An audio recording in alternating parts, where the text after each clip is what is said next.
man. Look at you. We're getting into Halloween mood. It's funny because like I wasn't even.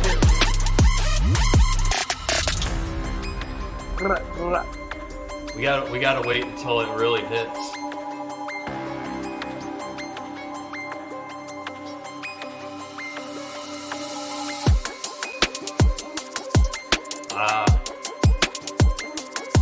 Pretty good. Maybe I played the wrong one. I don't know. I like this one. It does have that little bit of what is that? It's had a Friday the 13th, a little bit of Jason action to it. Yeah.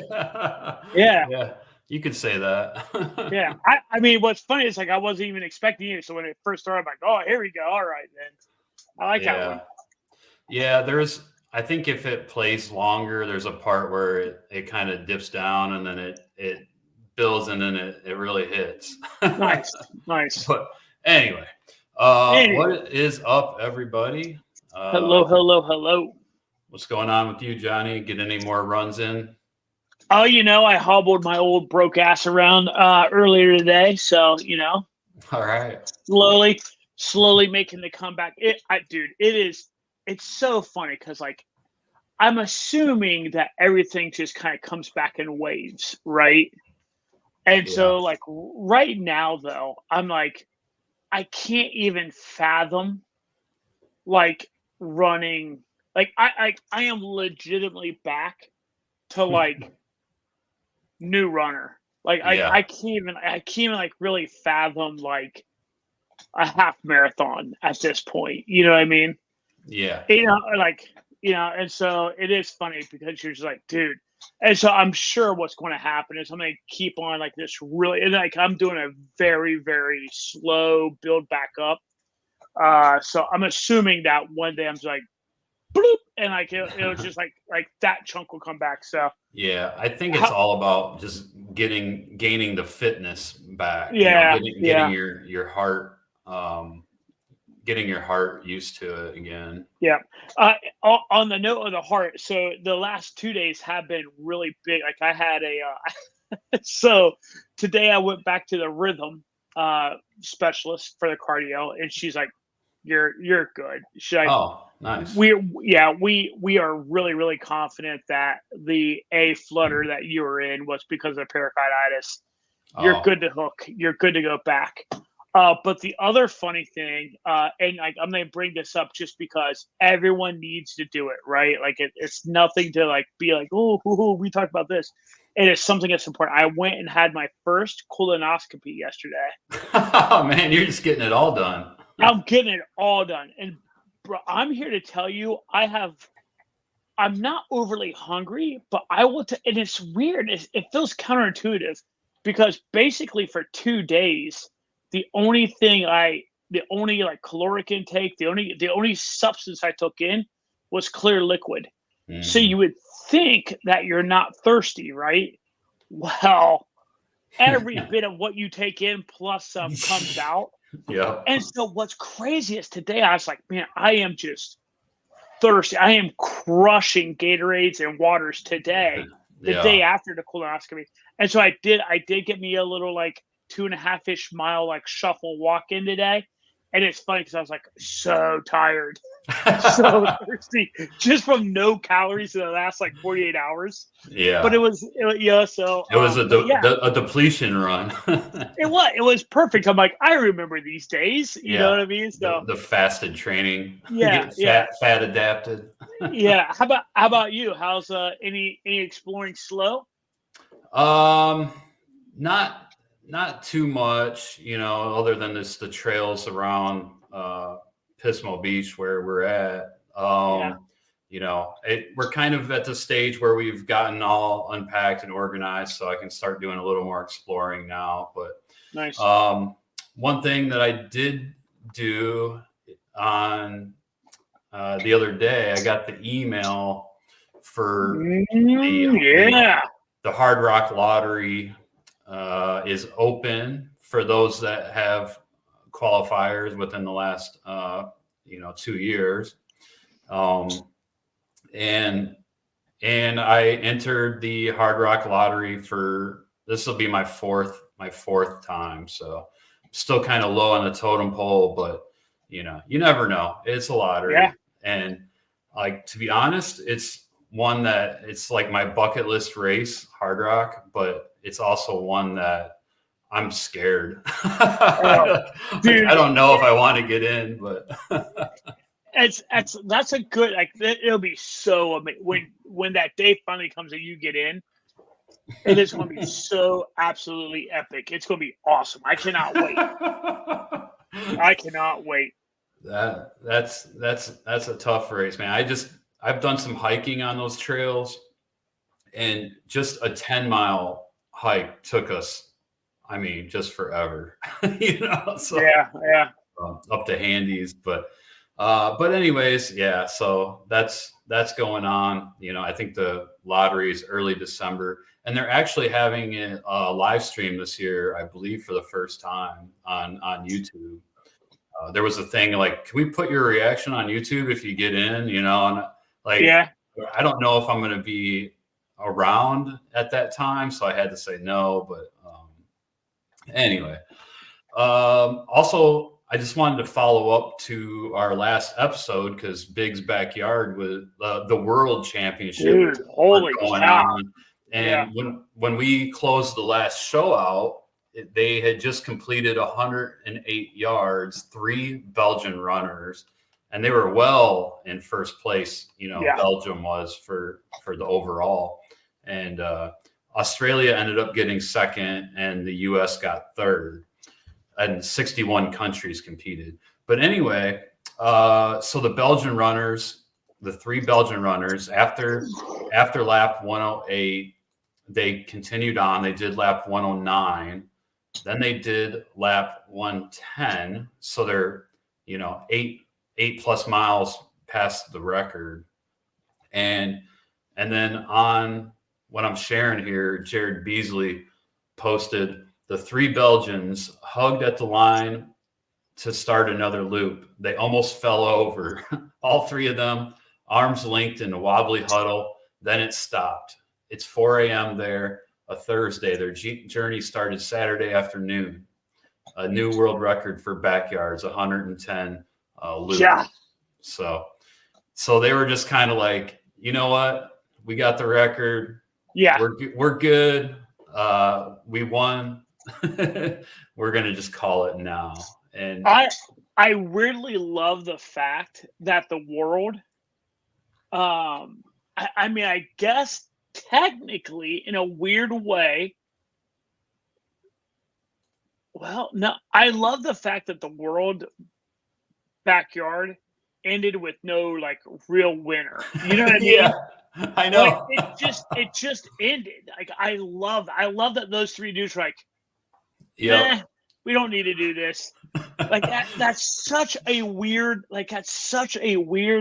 badass flex. And I love it. You know what I mean? Like I love it. It's the most Laz like backyard thing ever. And it's not like it's not like people who finished 106 or 105 yards could be like, no. Because these dudes hung like 4 and 5 more yards on you. Yeah. You know what I mean? And then all tapped out together. Like that is dope, man. Like that is really good stuff. 3 of them. And yeah. So something I learned last night when I was doing some of the show prep, and I didn't realize this before, but the lap, the 4.167 mile loop at Laz's house in his backyard, that is no cupcake. I heard it's technical, it's rocky, it's rooty, and it has 470 feet of gain per lap. Well, we've seen that course before, right? Because it's the one that Harvey Lewis. Yeah, it's the one that Harvey ran, right? Yeah, he fell a couple times, and I knew it was rooty, but I didn't know it had 470 feet of gain. I thought it was like probably pretty flat. That part does surprise me actually. Yeah, and they go on the road at night for safety, Yeah. but you know, those 12 hours or whatever they're doing it during the day, that's a lot of climbing. Yeah. You know. Yeah. It is funny because I guess in my head also up until like I last year was the first time that I watched it on camera.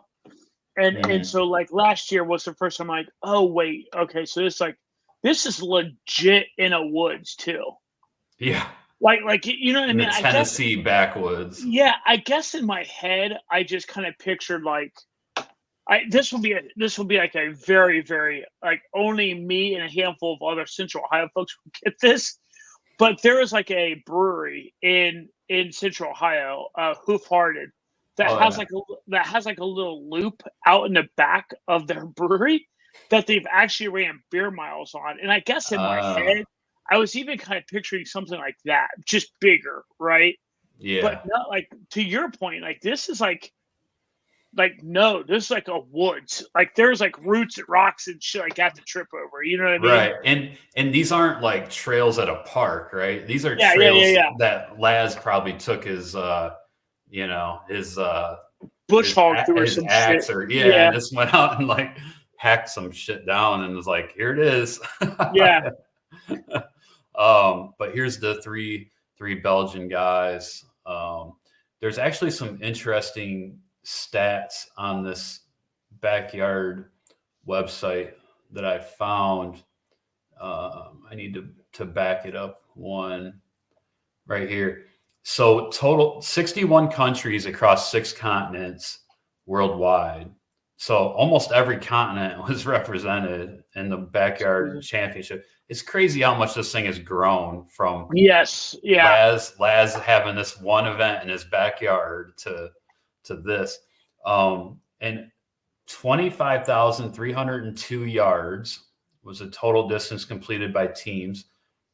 105,425 miles. That's a total. God. That's a total distance of 4.23 trips around the world. So, and think about it. There's only 15 runners per Yeah. country. So that's It's like pretty cool. and some countries did not have a full 15. Mm-hmm. Yeah, so That's a good call out. Yep. So yeah, Big's backyard and the do you backyard world championships did not disappoint. do you think Laz I mean, I guess he doesn't mind that it's gotten this big because I feel like if he really cared, he would have like he wouldn't allow it to get this big, right? If he really, really, really cared, he would have like, hold up, no, we're not like this is what it is, and it's never getting bigger. So I feel like he doesn't mind. Yeah, But do you think that he likes that it's got? You know what I mean? Like, yeah. I don't know, right? That's Like, a great question because you know I agree with you that he's not that guy to have something like blow up and yeah, be like the popular thing or whatever. But with this, for some reason, I feel like he's completely embraced it, yeah, especially because there's other countries involved. Yeah, just from the posts and stuff that he's posted, and he was heavily invested in that. And during COVID, when they did the virtual yeah, backyard championships, and I think maybe that was some of the inspiration for for having the world championships. Or if I'm not sure if they were going before that or not, but yeah, I think it's not his style, but I do think he has embraced it. yeah, yeah. That's probably a good way. Yeah, Okay, so yeah, that was pretty fun to follow. I do want to give a shout out to our listener Josh Sisson from the St. Louis area. Josh reached out to us through the Strava group, which if you didn't hear our episode last week, we do have a Strava group, and if you're on Strava, just do a search for our group and hit us up. A link to our group is also in the show notes. But Josh reached out, and he's a blind runner, and he said he uses a rotation of guides to run with. And he's gearing up to run his first 50 miler at Tunnel Hill, which is awesome. That's a perfect first 50 miler. Nice wide trail. And he's going all out, man. He just completed a 37-mile training run for a 50 miler. So he's I mean, shit, if he completed a 37-mile training run, he might as well just knock out the 100. Yeah. You know what I mean? Like, what the fuck? Like, what are we talking about? Like, right. Josh, you got to switch your registration, man. Just jump right in the 100. Yeah, when you cross through the 50s, like, you know what? I'm going to go ahead and knock out the other thing. Wait, hold on. I think, in a weird way, now that we're sitting here talking about this out loud, I think Tunnel Hill allows that to happen, too. It may. I think I remember talking about that or something. Yeah, I think Tunnel Hill lets people, like, ante up and be like, all right, you know what? I'm feeling really good. Could you imagine, like, the level of, like, big balls you have to have to come in at the 50-mile mark, like, you know what? I'm pretty good, man. I think I'm just going to go ahead and double this up. And just I still have some left in the tank. And then 5 miles later, you're like, oh, shit. I fucked up. I do love that because, like, at the 50-mile mark, you are like, you know what? Like, that was so horrible. Yeah, like, that was so horrible. Yeah. It's amazing what happens once that sun goes down, though, and you're like, "What have I done?" You're like, "This is This is not it." I honestly, I don't think there's been 100 miler where I haven't been like, "What am I like? This is not for me." Like, what am I like? I'm, you know what? I'm done. Like, it's just so easy to forget. But I think the only 100 miler I've ever done where I felt like not like all the way, like I have made poor life decisions. I think the only one was like rim to river. Like I remember coming into like the 55-ish because like the turnaround is like technically 55. I remember coming into that and just freezing to death, and the guys being like, "Oh, you look cold," and just like, fuck it, and just standing up and like shuffling back down.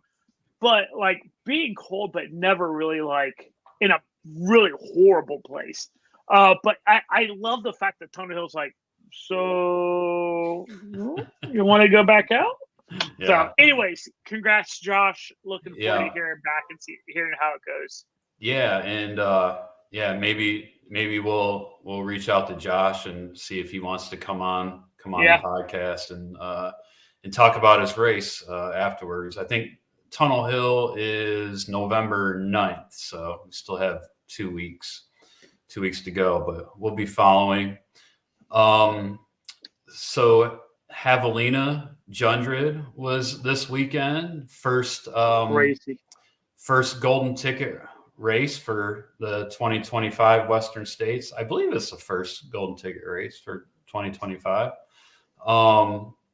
And this Javelina it's called Javelina Jundred. Aravaipa puts it on, and the J is silent in Javelina, so that's why they put a J instead of an H in front of 100, make it Javelina Jundred, which is kind of a cool play on words. But this race has been going on a long time. I think it used to have a different name. Oh, really? I didn't know that. I think so, like way back before Aravaipa took it over. Okay.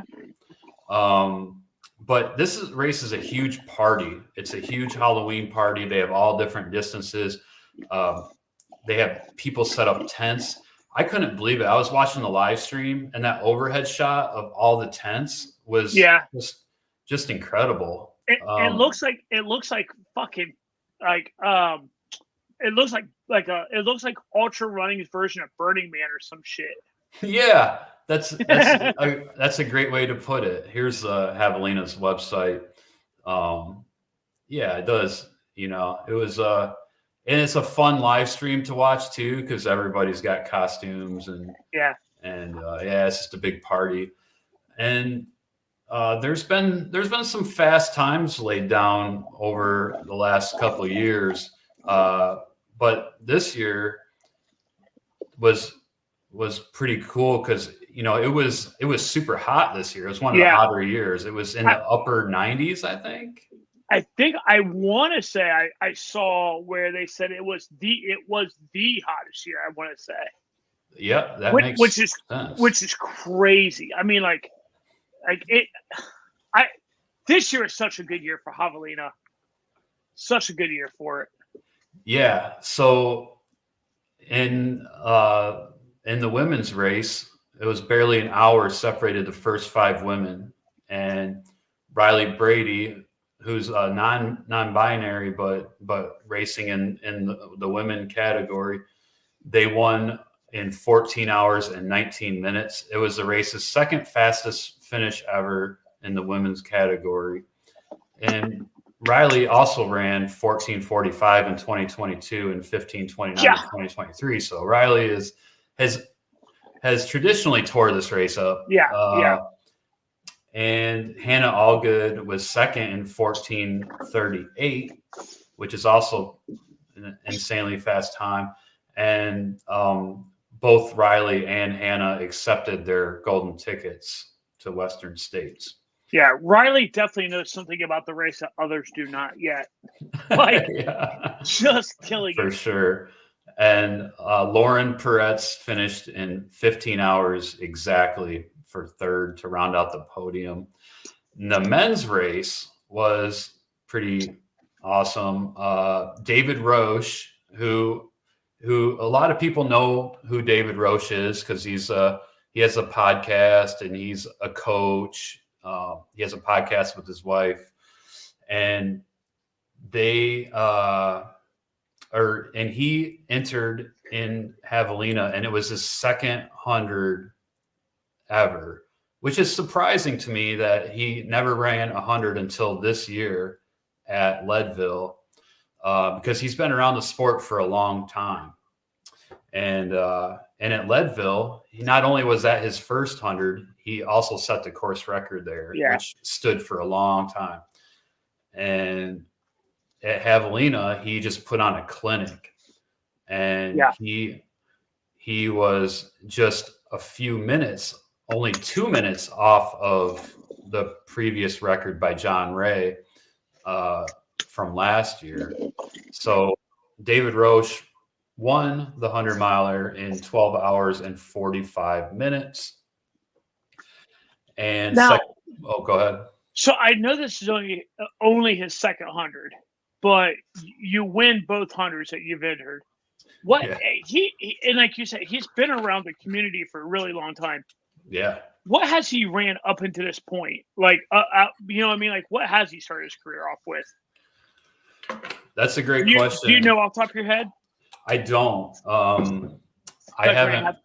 We're gonna have to look at his ultra sign up. Yeah, because it's just insane. I know he's done a ton of the medium distance races, and this is finally he's venturing into the 100-mile distance, and just to be like so dominant right off the get-go, it just goes to show that through his coaching and observing how people do, and he's really taken a lot of knowledge from that and from his research and everything. He's done 77 races. Yeah. And like, I'm like a quick scroll through it. Here's what's really kind of crazy. Here's one. Here, he has 100K. Like, I see 100K back in there. But dude, there's only 100K that I immediately see. Mm-hmm. Everything else was like 50Ks and 50 milers. Yeah. If you see, a lot of his races are the Bay Area, because him and Megan, his wife, they lived in the Bay Area for a long time. They moved out to Colorado, I think, a few years ago. But I mean, that the crazy part is, listen, don't get me wrong, right? Like, he won Crown King. No, that's a fib. He won Silver Rush 50 miler. He took second at Crown King. He won McDowell Mountain Frenzy. So I mean, like he was even winning the 50Ks and 50 milers when he was just quote unquote just doing those. Look at all these first place finishes. I mean, every race he enters is almost top 10 at least, but mostly first. Yeah, I mean, the dude is just like, and I feel like one day it was just like he was just sitting there like, you know what? Fuck it. Let's see what I can do. You know what I mean? Like, yeah. I mean, God knows I'll never see that day. But like, what do you do, right? Like when you're just winning every 50K and 50 miler you enter. Yeah. Like, what do you do? You're just like. Well, you get a 98.44% ranking on Ultra Sign Up. That's what you do. But I mean, and then you're just like, well, F it. Let's see what happens. Yeah. You know what I mean? Like, it's crazy. And yeah, like I said, he seems like a super smart guy. I haven't really listened to their podcast much. Maybe I need to go and start listening to that. I actually just saw our article. We were talking about it before the recording that he wrote on reduced mileage training plan for a 50 or 100 miler, and it's like 12 weeks. And and some of the stuff in there makes a lot of sense, right? Like, don't get injured, improve your fitness, and all that, because I definitely have years where I've way overtrained. Yeah. And, you know, once you get injured in training, it's like you don't want to take time off, so you just kind of push through, and you get to the starting line, and you're beat up. Yeah. So anyway, congrats to David Roche on his second 100-mile victory of the year, and I'm excited to see what he's got going on next. I mean, he's going to run Western States, right? Yeah. So that's awesome. I would believe, yeah. So I imagine he'll just be doing a build up for Western States, and I would say if anybody could, you know, challenge Walmsley and Farvard and these guys, David Roche, he's going to be right there in the mix. So crazy.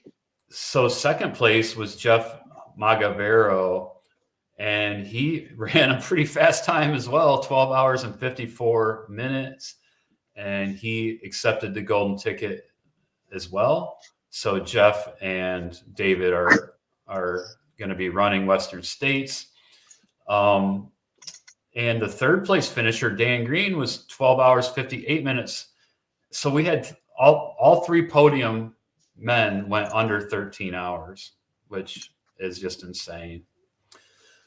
So yeah, exciting race at Javelina.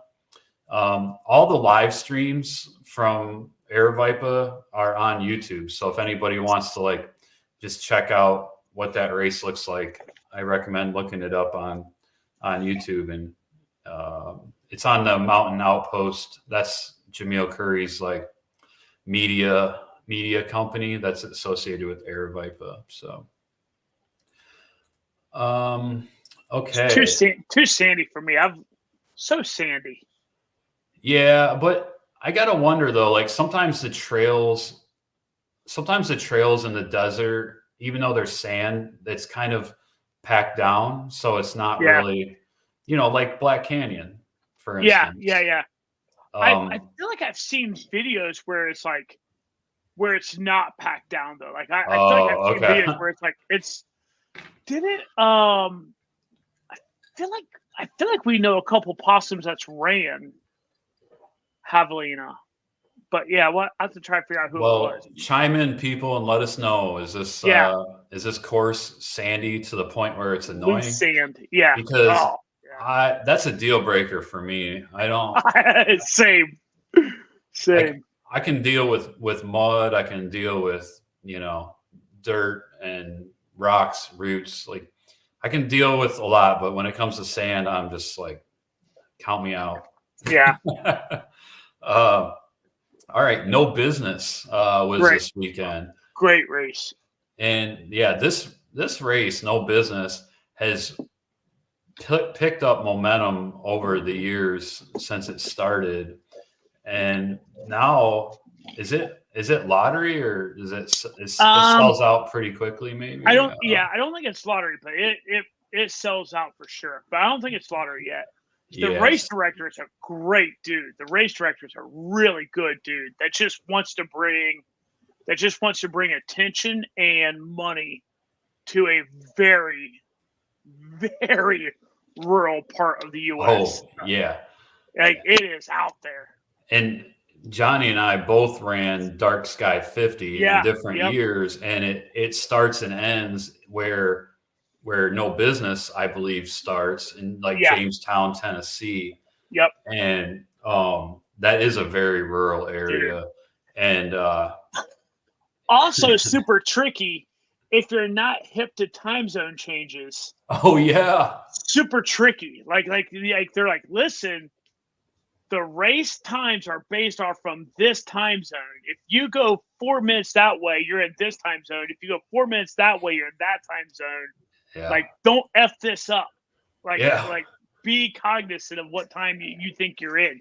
I remember when we went down there for No Business the last year Chaz ran it. We were in a timeshare. It was a cabin way the F out there. Way the F out there. But we were in a timeshare that, I shit you not, I think depending on what end of the cabin you were in, it flipped times. It was so weird. That's bonkers. The year that I did Dark Sky, the campground that Chaz was staying in, you could literally walk like to the bathroom and you would be in a different time zone. And then you walk back to his camper and you're in the Eastern time zone. I know, So this area, for those that don't know, is it's west of I-75. It's and it's in northern Tennessee and southern Kentucky. Yeah. And it's just west of I-75. So it's really out in the middle of nowhere. It's called it's also known as Big Sandy National Recreation Area or something like that. Yeah. I think is what it's called. Isn't there like a Big Fork or South Fork or? Oh, that's Big Sandy Fork. Yes, yeah. Maybe that is it. Yeah. It also has natural arches. Oh yeah. Mm-hmm. It is such a cool area. The other thing that's interesting, and the reason, so we're talking about No Business now, and I know I'm going to talk about a race that doesn't even exist anymore. Dark Sky, that doesn't exist anymore. It was called Dark Sky because this is like one of the last places in Eastern U.S. that you have zero light pollution at night. Yep. Like, listen, when we tell you this place is rural, it is effing rural. Like, it is in the middle of nowhere. It's amazing how rural this place is. Yeah, so you can see on what I'm sharing there. There it is, Big South Fork National River and Recreation. I'm zooming out. So it's just south of the Kentucky border. And here's I-75 over here. So the race, No Business, starts in Tennessee. And it's a big loop. It goes into Kentucky and back to Tennessee, and they rotate every year. So it's like clockwise one year, counterclockwise, just like Hard Rock does. Yeah. I think there's around maybe 14,500 feet of climbing in this race. There's a nice cutoff, 33 hours. Lots of water crossings. Your ass is getting wet in this race. You're getting wet, and it's pretty technical, lots of routes, and punchy climbs. And depending on the weather, it could be very humid. Dude. We got hit hard. And there was 2 aid stations at Dark Sky that ran out of water, 2 in a row. The year that Pete and I ran Dark Sky, I legitimately have not been that hot and that sweaty in a humid race. I was like, this is dude.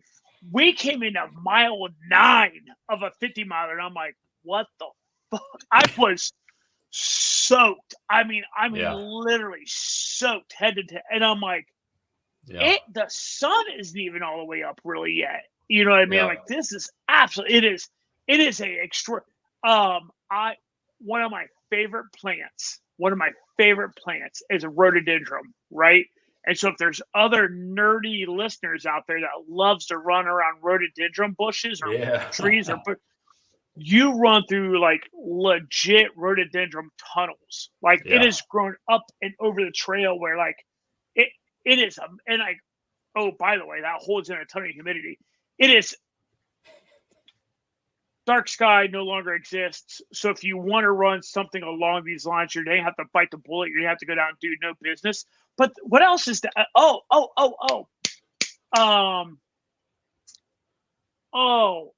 There's a 50K that the no business race director puts on. Oh, okay. Yamakra 50K. He does Yamakra too? I didn't know that. Yep. Okay. Yamakra 50K is also done. So if you want to go down, you want to experience this area, Yamakra 50K is a 50K you can do, or just bite the bullet. The other thing that's really cool about doing no business is if you go clockwise and then you go counterclockwise, you get a 200-mile buckle. That's kind of cool. Yeah. So anyway, it is an extraordinarily cool race. Pretty tough. Our friend Chaz, that's been on the podcast, our only guest so far on the podcast, he did both directions, so he got the special buckle. And in the times when you're in a heavy forest, but the times that you do get views, they're like awesome views. They're amazing views. Yeah, it's pretty cool. So this year's race was over the weekend. David Sullivan won 22 hours and 9 minutes.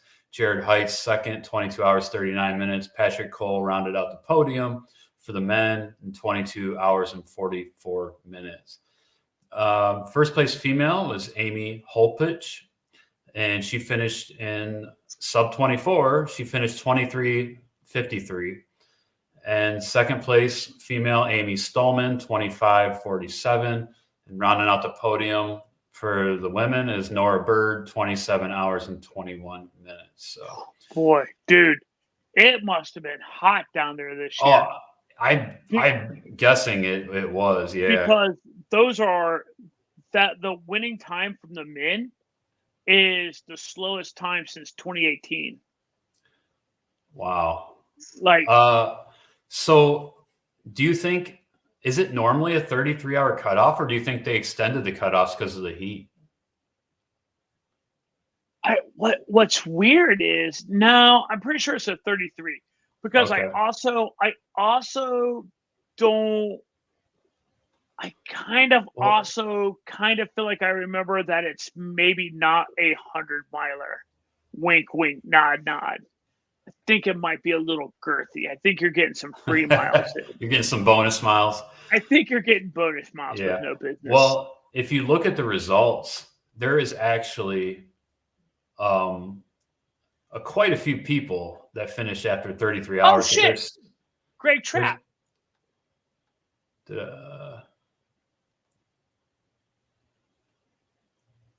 I could swear I saw Greg Trapp's name out there real fast.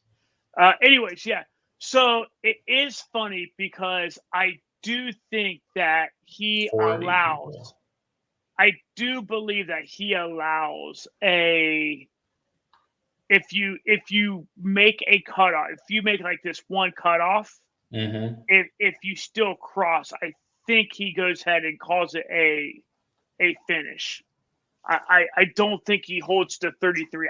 There's like a loophole I think that he has that he allows. Okay, so you might not get a buckle, but you can be counted in the results, or maybe you get a buckle. There's 40 people that are listed in the results after 33 hours.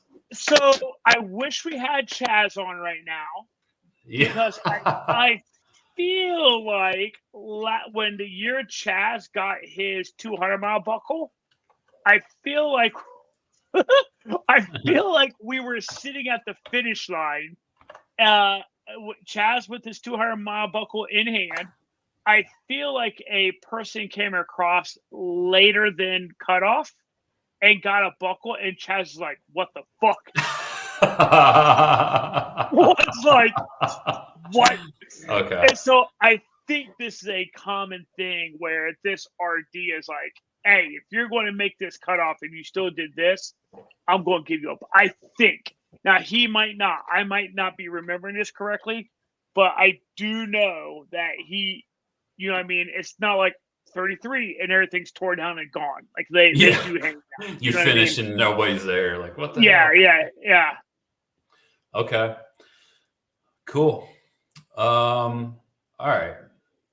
I think we're gonna move on. So this race, Tussey Mountain Back, this race always seems to be in, or they always advertise for this race in Ultra Running Magazine. And they have a bunch of different distances. And I didn't really know much about this race until I started looking at it. It's mostly road. It's all road, I think. It's like fire road or unless the 50-mile USATF championship was different. But so the 50-mile USATF road championship was at this event. And that's really what I want to look at, because the young gun, the young buck, oh geez. Hold on. Oh, Hans Troyer. So Hans Troyer went to the 50-mile road championships at Tussey Mountain Back. And like I said, this is like the 50-miler is 80% fire road and it's like 20% pavement or something like that for the 50-mile loop. So it's all road. And, you know, some of it's fire road, some of it's paved. But Hans laid down a 5 hours and 16 minutes finish to win the USATF. I believe there's probably prize money involved with that. I don't know how much, but anyways, he set a course record there. But second place, William Connor was not that far behind him, 9 minutes, 5 hours and 25 minutes. So pretty stout showing. I would be willing to bet that old Mr. William Connor won last year. Is that right? Here's why I guess that, because he has bib number 1. Oh, okay. Yeah, that makes sense. He's probably your returning winner. Yeah. And then so you win last year. And you're like, hey, you know what? I'm gonna fly from Santa Clara, California, back out to Pittsburgh and win me this race again. Yeah. And then Hans Troyer's like, are you though? You know what I mean? Yeah, right. Let's check 2023 race results. Here we go. Oh, it's not going to be as easy as I thought. Yeah. It's kind of interesting, though, because while you look at that, it is kind of interesting because this race is still a pretty, like, local race. Like, if you scroll down through it, right, it's like all PA runners. Like, there's one, like, New Yorker. There's a couple of New Yorkers, but it's, like, probably kind of, like, upstate New York folks. So it's not like it's, like, you know, a massive draw outside of PA people. No, it looks like Brett Mason won 6 hours and 38 minutes last year. Well, then why does William Connor get a number 1 bib? He's just that lucky, I guess. I don't know. But yeah, there was a lot of other distances at this. There's a 100-miler, only 3 finishers in the 100-miler. Chris Delana was first, 23 hours, 20 minutes. 23 hours 42 for Thomas Kuhn, and Karina Gates was first female and only female, 23 hours 46 minutes. So you know what's crazy is I think you have to pay money to be in the USATF series because there's only 4 USATF finishers listed. If you click on USATF, Hans Troyer was first. William Connor, who was second overall, was second. And then you have Rowan Hafner at 9 hours and 19 minutes. And Luana Pesco Kaplowitz was first for the female in USATF in 12 hours and 1 minute. And that's, those standings are separate from the overall where you have like a whole bunch, 30 finishers. No, 38 finishers. You know where this is kind of relatively close to? This isn't super, super far from where Eastern States is ran. Oh, is that right? Yeah, it's only about I'm guessing it's like maybe about an hour southwest of where Eastern States is ran. So okay. Oh yeah. Yeah, I see it there on the map. It's kind of small, but Lewistown. Oh, it's like east of Pittsburgh. It's middle of nowhere, PA. Like it's middle of nowhere, PA. Yeah. And Brett Mason rounded out the podium for the men in the 50 mile. And then for the women, first place was Susanna Harris from Cambridge Springs, Pennsylvania, 10 hours. And second place female was Alexis Gallagher from Lock Haven, Pennsylvania, 10 hours and 22. And third place female was Courtney Kopp from Richmond, Vermont. And she finished in 10 hours and 27 minutes. So congrats to everybody at Tussey Mountain Bike. Like I said, I always see the ads for this race. So I figured we had to talk about it. And when I saw that Hans Troyer went down there, and he's back. He's back. It is interesting that he went up. Like, I wonder how he picked that race. I'm guessing it's because it was the USATF, some prize money involved. But so he's had an interesting year, right? He's just diving into ultras. He goes to Bandera at the beginning of the year and wins Bandera 100K, which is not a Western States Golden Ticket race anymore. And then he gets in Black Canyon and he hangs with what's his name? The guy that just won Black Canyon, Hayden Hawks. Yeah. And he also won CCC at UTMB. So he hangs with Hayden Hawks for over half of the race. And then he gets rhabdo. He finishes 10th in Black Canyon and he gets rhabdo and ends up in the hospital for a long time. Yeah. And then he has a long road to recovery back. He enters in to the 100K at Grindstone and he ends up dropping out of that. So I'm sure he just parlayed his fitness from Grindstone into this 50-mile race and just dominated. So we'll see what he has on store for next year. Was you saying that the 50 mile is all road, or what percentage of it's road? Okay, I'm going to go to their website here. Course highlights. That's actually where I'm at right now. I'm on the course highlights because course highlights. It's an interesting giant. It's just a big ass loop, really. Yeah, which is kind of cool. Mm-hmm. But there's 5,500 feet of climbing. So. Which on a 50 miler, man, that ain't shit. So Hans Troyer ran. It's not, but it's more than nothing though. Hans Troyer ran a 5 hours and 16 minutes with 5,500 feet of climbing. But you're right. In the big picture, it's not really much climbing. Like that, I think that's the part that kind of caught my Like, dude, so you're going to tell me you're going to give me road and only 5,500 feet of gain? Like that is a blazing fast kind of course. I was actually kind of wondering. So here's where my mind was really ultimately going. I wonder what the 100-miler's like, because it only had 3 finishers. Right. Like what? Like what are we? Like, is there a 24-hour cutoff or something?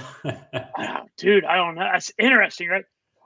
It is funny though, because when you go down and you look at the elevation, kind of like the a little bit lower where you're at, like the rainbow looking like guy, it makes it look like it's a MFer. Like if you scroll down a little bit more, like there is like, oh, look at that thing. Like, why does that look so damn intimidating? And it's only 5,500 feet of gain. Yeah, they're not. It's okay. So it's not like it's not a very rolling. It looks like it's 1, 2, 3, 4, 5. So you get pretty much all the climbing in 5 climbs. Yeah. There is little rolling stuff here, but it's just pretty much 5 decent climbs. Yeah. Guessing like 700 to 1,000 feet per climb.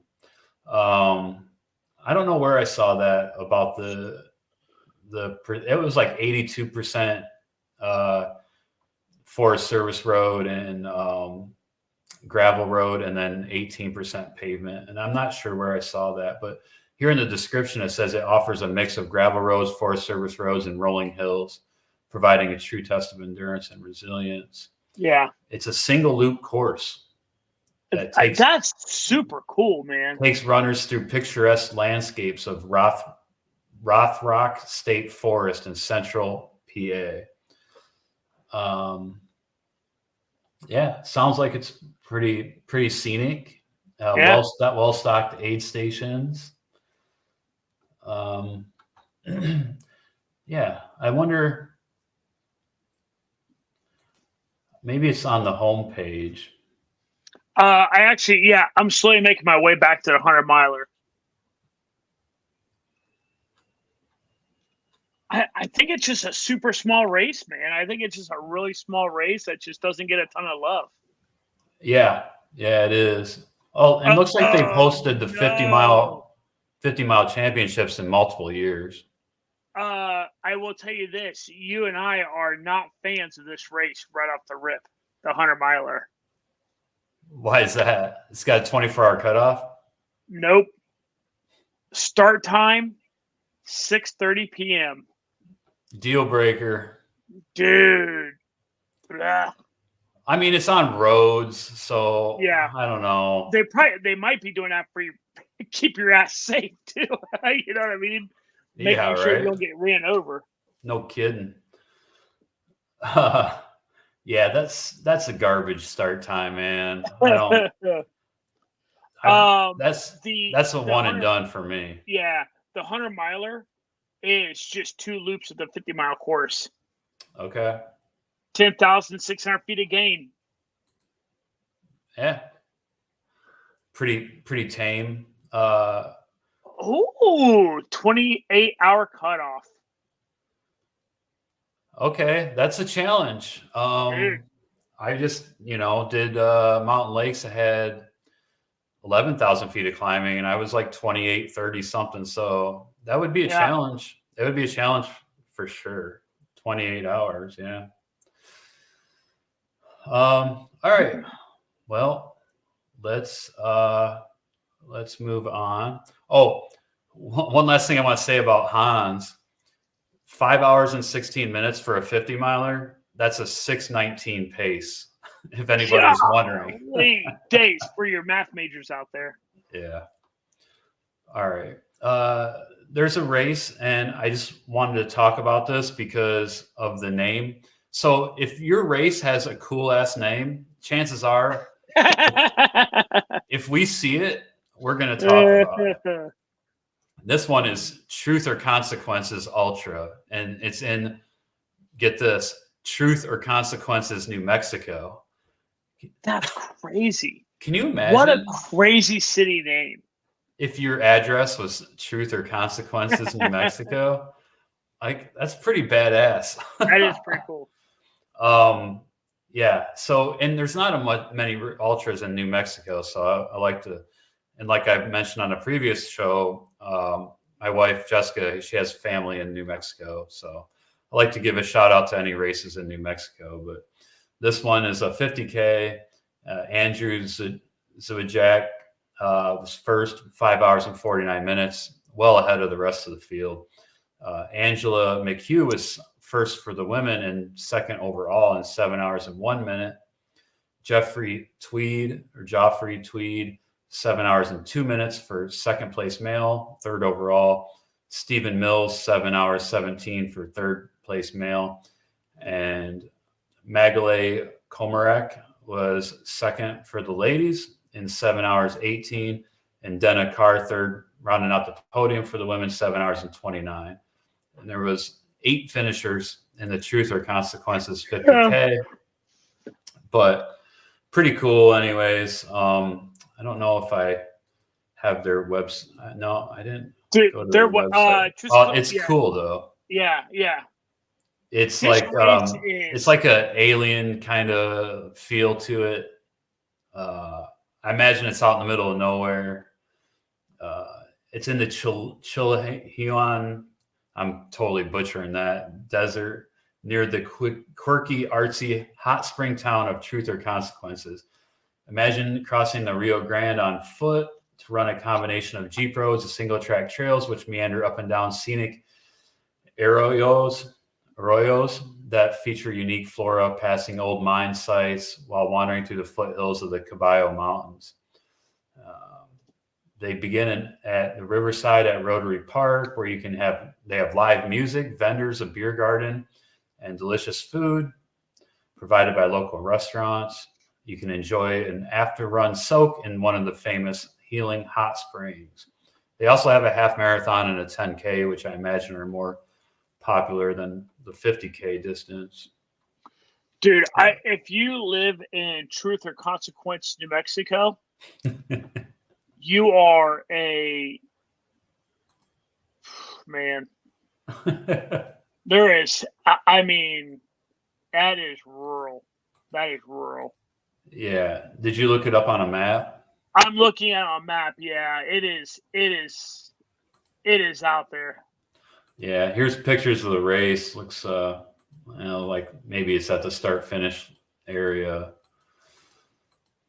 But yeah, definitely looks like New Mexico style terrain. And yeah, it does look really pretty. I mean, if you're a fan of the desert, yeah, it looks really pretty. Oh yeah, New Mexico is awesome. It really is a hidden gem of the United States, man, for sure. All right, another race that had a kind of a cool name that I wanted to talk about is Weekend at Bernie.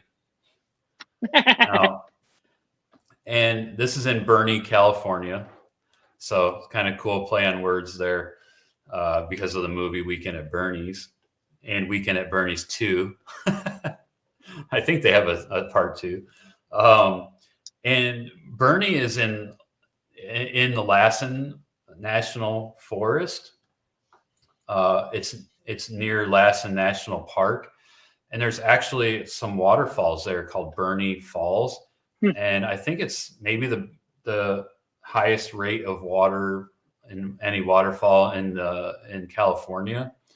Jess and I went to Bernie Falls in 2020 when that was like one of the first things that reopened after COVID shut everything down was Bernie Falls, and we drove out there and checked it out, and it is really something. It is quite a waterfall.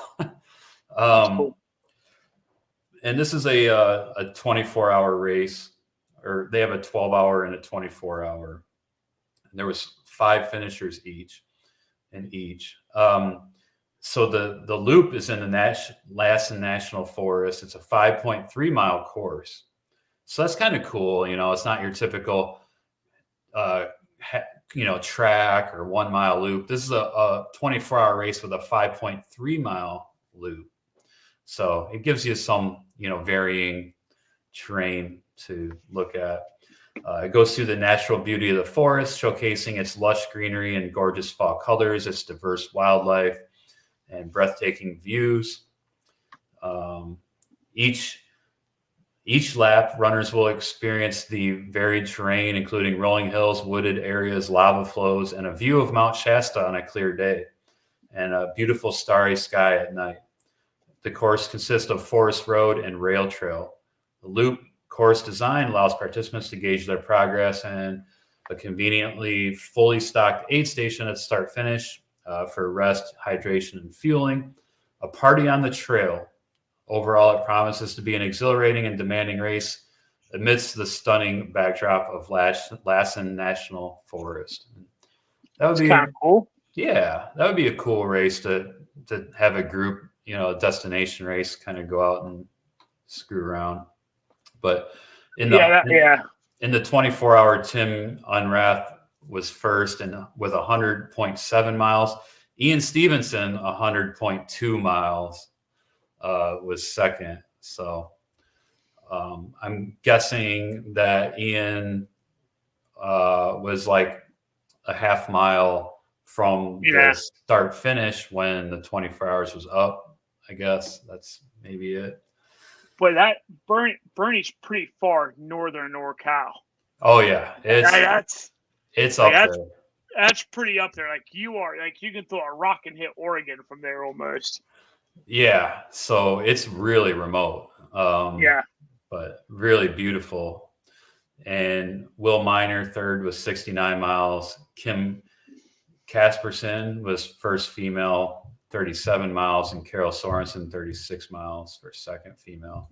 In the 12-hour, Marie Sabraka 53 miles. She was first overall in the 12-hour, and Alix Balek 42.96 was second overall, second female. Heidi Clark, third overall, third female, and 32 miles. And Rob Leiden was first male, and he tied Heidi at 32.22. And Tiana Huddleston was 32.22 also. So there was a three-way tie for third. Yeah. All right, and that's Weekend at Bernie. Awesome. I think we're gonna jump the next one and head into the news because we're already an hour and two in. And I do want to get to. We have a lot of news to talk about. So, okay. First up, just to let everybody know, and I'm going to put the link to this in the show notes. But the FKT website is now allowing the public to go in and vote for who they think should be nominated for FKT of the year. So if anybody has ideas on who they want to see in the nominations, they can go to the FKT website or it's like actually a Google Doc. And like I said, I'll put the link to this in the show notes. I mean, I think we all know who's going to get the 2024 female FKT of the year, right? I would sure shit hope so. Yeah. I mean, that's going to be unanimous. And Tara Dower, she deserves it after what she did on the Appalachian Trail. Male FKT of the year, there's a lot of different options that you could go with that. So, yeah, I don't know. And they have a non-binary FKT of the year nomination as well. So you have to list the athletes and the routes who you think should be nominated. And I'm guessing on the FKT website that you can go and kind of see the highlighted FKTs of the year, or you can scroll through and see which FKTs were set. So if anybody wants to submit people for nomination, they can do that. And like I said, I will put a link to that in the show notes. Next story. Okay, so speaking of FKTs, there was a runner. There was a runner, Michelino Sunseri, and I'm not sure where Michelino's from I'm trying to look. I'm not sure where he's from, but he went out to the Tetons to do this FKT route. And so he set a new record on the Grand Teton, right? So he summited the Grand Teton Mountain on Labor Day. And he posted on Strava or on social media that he's so damn happy, so damn proud of this one, talking about this goal openly over 4 years. Probably silly and naive to some, but a day hasn't gone by that he hasn't thought about setting the speed record on Grand Teton. And it's been the most exhilarating and potent fuel that's ever driven him. And according to his Strava account, he tore up and down the 13.2 mile route in 2 hours and 45 minutes. And this is this is like summiting a mountain. Like it's no easy 13.2 miles. And you got to come back down too. And his record shaves nearly 7 minutes off the previous record. But the FKT website, when they were going to verify the record, they noticed it became under scrutiny because his Strava route appears to show him cutting at least one major switchback on the downhill between Garnett Canyon and Lupine Meadows, which National Parks Traveler reports is a well signposted area, right? So if you're cutting. And by September 18th, the FKT bid was rejected by the FKT website. And this is the least of his problems. Several news outlets are reporting that the Grand Teton Park Rangers have announced they're filing charges against the runner. Cutting the switchbacks is something the park takes seriously, as Killian Jornet learned in 2012 when he tried to set his own FKT on the same trail. The park's laws and policies page specifically instructs all trail users to stay on the trail at all times, stating hikers should stay on trails, shortcutting is prohibited, and damages fragile vegetation, promoting erosion. So it's clearly marked that you have to stay on trail. And according to the Newsletter Journal, cutting a switchback is a misdemeanor offense that carries a fine of $5,000 or 6 months in jail. It's crazy. So, yeah. I feel like he's from Colorado. I feel like he's from Denver. Okay. I want to say, but yeah, dude, like, I don't know, like, how do you quote unquote accidentally do that when Killian has already also accidentally did it, right? Like, if it was one accident, you should be super, super like hyper aware of that. You know what I mean? Well, I don't think he cut the trail on the way out, and it's well marked. So I don't know. I don't know if it was an accident or not, but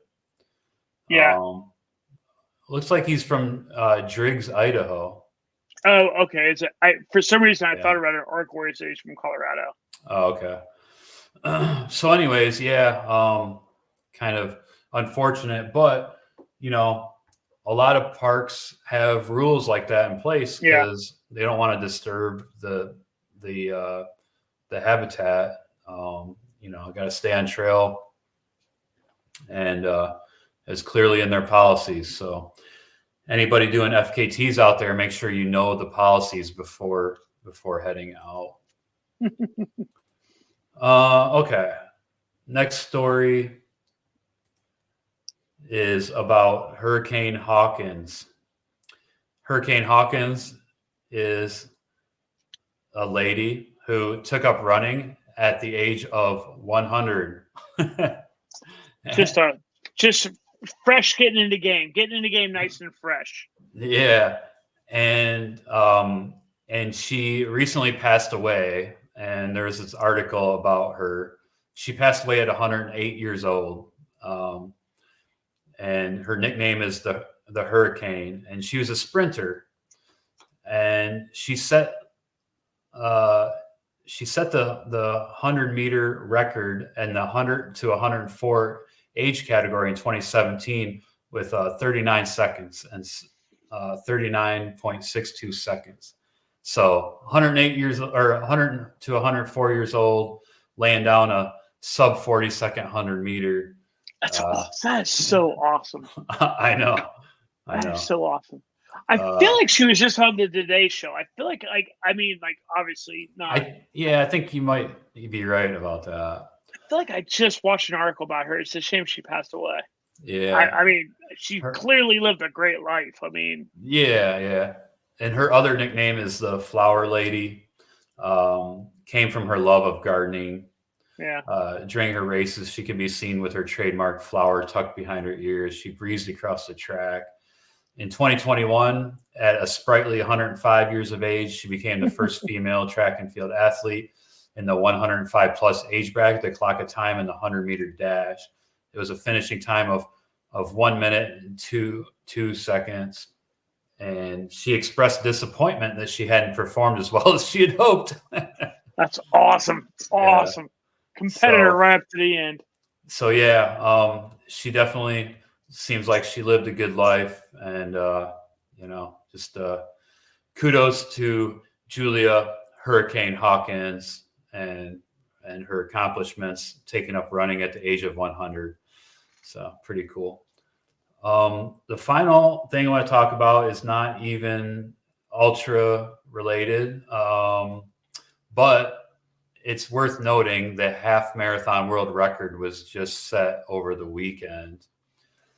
Yomif Kejelcha broke the record in, I believe, in Valencia. Is that right? Yeah. In Valencia. Yep. And looks like he ran the race in 57 minutes and 30 seconds for a half marathon. Nuts. That is just crazy.